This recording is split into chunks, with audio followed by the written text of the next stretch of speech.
Bakal calon presiden dari Koalisi Perubahan, Anies Baswedan, kerap dituding melakukan curi start kampanye dan memanfaatkan masjid sebagai tempat kampanye. Terlihat dari banyaknya masyarakat yang berkumpul di setiap kali dirinya datang ke sebuah masjid. Mengenai hal itu, Anies menegaskan sebagai seorang muslim mempunyai kewajiban untuk beribadah salat 5 waktu yang dilakukan di masjid, termasuk dalam kunjungannya ke sejumlah daerah. Hal itu disampaikan Anies dalam kanal YouTube Karni Ilyas Club, dilansir pada Senin 10 April. Mengenai soal kerumunan masyarakat yang terjadi di tempat ibadah, dalam hal ini masjid, Anies ngeles hal itu di luar kendalinya. Ia mengaku tidak pernah mengerahkan massa hadir di masjid untuk mendengarkan dirinya berkampanye secara khusus. Alah, masa sih? Kok kelihatan banyak banget bus-bus Garda Nasdem atau bus-bus dari para relawannya? Nah, terkait kunjungannya ke sejumlah daerah pun Anies mengungkapkan bahwa dirinya mempunyai hak untuk bertemu dan menyapa masyarakat di mana saja. Anies berkilah, saya silaturahmi bertemu orang berdiskusi dan kemudian di banyak daerah ya memang saya sebagai warga negara punya hak konstitusional bertemu dengan siapa saja, kapan saja, dan di mana saja. Itu adalah hak saya, apapun status saya. Saya dinominasikan atau tidak ya boleh-boleh saja, kata Anies. Aduh, emang pinter banget ya nih capres tata kata. Kelesnya emang juara. Semua yang salah dan keliru bisa ia giring ke posisi seolah-olah benar. Tapi masyarakat sekarang kan sudah cerdas. Sudah bisa memilih dan menilai mana capres yang kompeten dan tidak. Ya contohnya seperti peristiwa emak-emak ngamuk saat Anies melakukan sholat Jumat di Surabaya kemarin.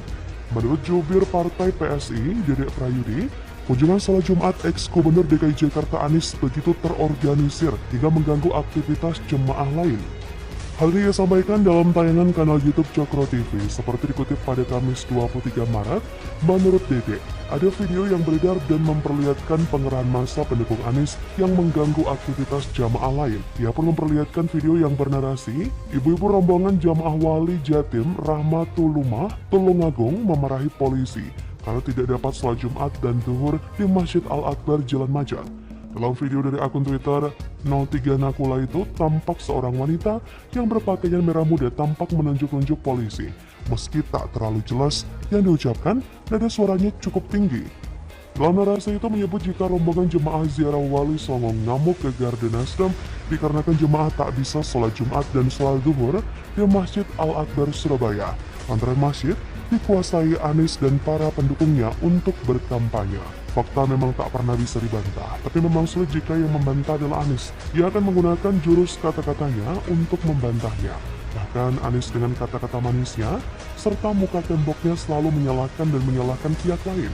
Lagi pula kalimat yang dilontarkan tidak ada makna dan terdengar sebagai kata-kata yang bersayap.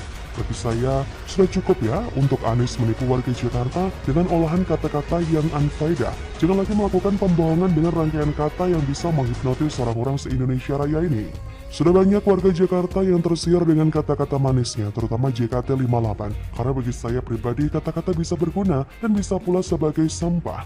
Anies telah membuktikan jika kata-kata yang terucap di mulutnya tidak bermakna dan hanya sebatas sampah yang harus dibuang di tempatnya. Sadarlah Nis. Ente itu bukan pujangga, tapi mantan gubernur yang harus menerima resiko ditolak warga. Jangan memaksakan diri untuk meraih kekuasaan lagi. Apalagi sok banget merasa paling benar. Bagaimana menurut Anda?